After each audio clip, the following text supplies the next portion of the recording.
All it took was a few years. It felt so painful. They tortured my family. And an entire generation was lost. There were 8 members of my family, including my parents. 4 of us died, and the rest survived.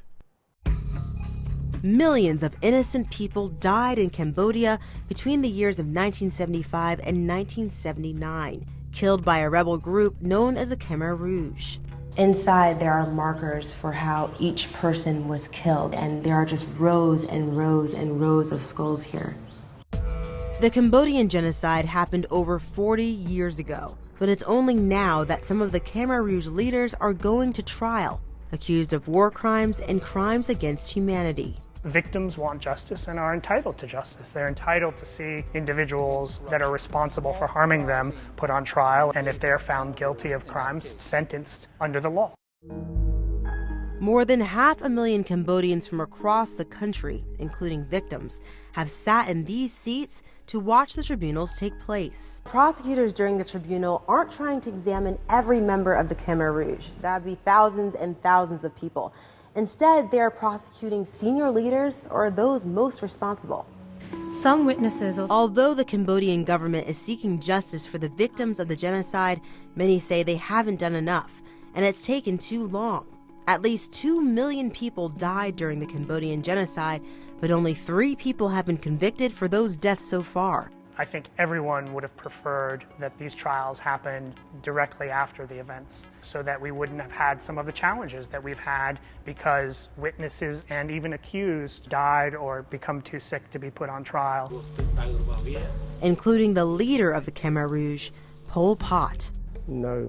Before the tribunal was created, I never thought there was going to be any court that would bring Khmer Rouge leaders to justice. For me personally, I want it to finish fast because they are old now, and I want to know where is the justice. The tribunal, I think it's taking too much time because we know who did it, who were involved in this genocide, and yet they keep delaying the prosecution, which kind of like messed me up sometimes, as you know, like criminals get to live longer.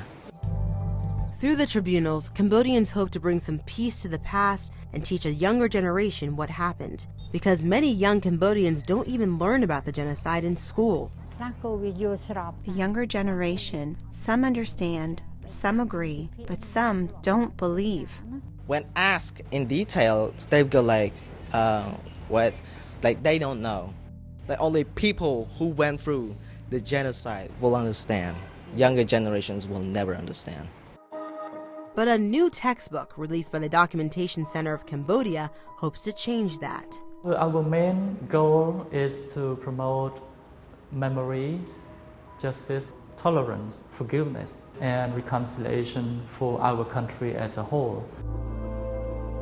Moving forward, it's all about awareness. No country and no people are immune from the types of forces, the types of statements by political leaders, the types of racist views that are contributors to genocide and that are contributors to crimes against humanity. And the ability to eventually forgive the past. Please make peace in the entire world. Don't hate one race and love another. Please love all the races equally. Arielle Hixson, Channel 1 News.